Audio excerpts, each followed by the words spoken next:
Yeah.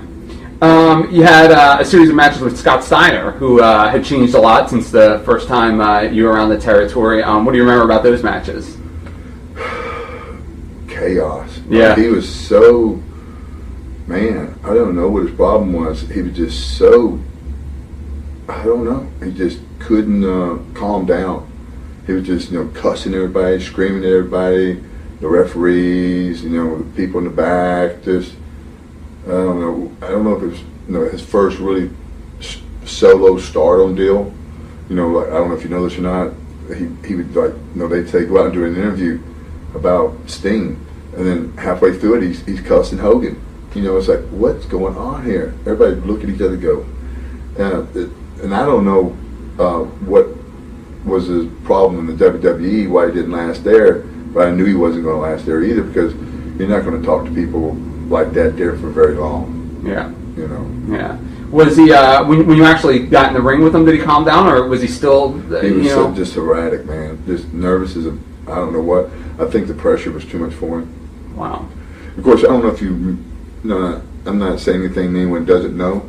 I remember in Gainesville, I think it was Gainesville, when they first gave him his first singles match against Ric Flair, he bombed terribly. Oh, back in the day. Yeah, okay, remember about that? Absolutely. Okay, he never shook that.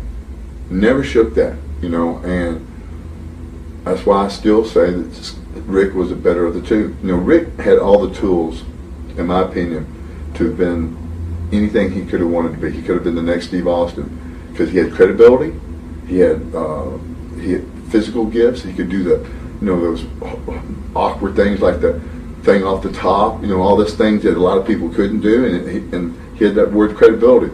I think he was the better of the two. Well, let me ask you thoughts on this, because you talked about Rick and Scott and everything.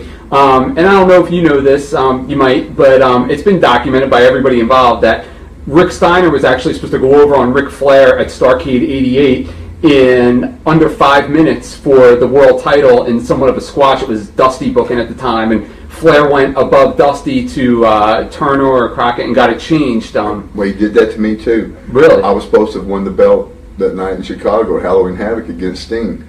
Right. And that was probably my greatest night of wrestling, and I didn't even know the finish. What we were told is I was going to win, and how it was going to happen was we're going to do our match, go into the finish, throw him outside the ring, throw him through the back door, and as he's come back through, he's going to work his deal that someone hit him in the head, walk into the ring, roll him up, 1, 2, 3, I'm the champ, okay? I've been told this now for 3 months. I did interviews for 3 months. I was going to be the next champ. Ric Flair would come to me and say, he said, you shouldn't be saying that. That's what Ole says I'm going to be. So I'm going to say what Ole tells me to say. And so I know that he was the one that went to the upper people and said, Sid's not ready for this. So what they did was they had Barry Windle come in, rolled him up, 1, 2, 3. I got the belt, never was told anything different. I think, okay, I'm the champ, have my back turned. This huge eruption comes, turn around, Sting's in the ring. Refs grabbing the belt out of my hand going, take the Stinger splash, 1, 2, 3. I didn't even know that was part of the thing. Wow. But to me, I got chill bumps talking about that. That to me is more fun than have everything laid out.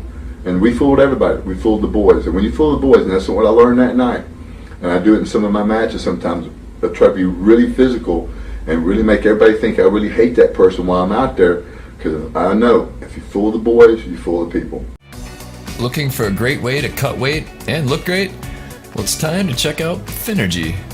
Available exclusively from Amazon, Finergy is America's top weight loss supplement. This elite fat-burning formula turns your body into a calorie-burning furnace, helping you target unwanted belly fat, love handles, and cellulite. Act now and start burning fat immediately.